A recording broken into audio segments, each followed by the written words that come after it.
আল্লাহ আমার সৃষ্টিকর্তা, আল্লাহ আমার সবার কাছে প্রিয় যিনি তিনি আমার রব।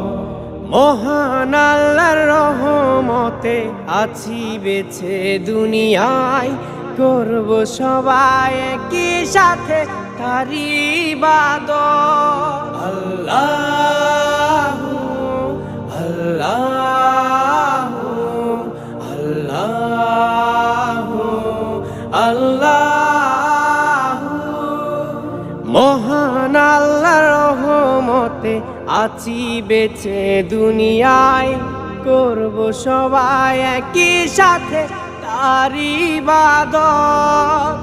আল্লাহ আমার সৃষ্টিকর্তা, আল্লাহ আমার সবার কাছে প্রিয় যিনি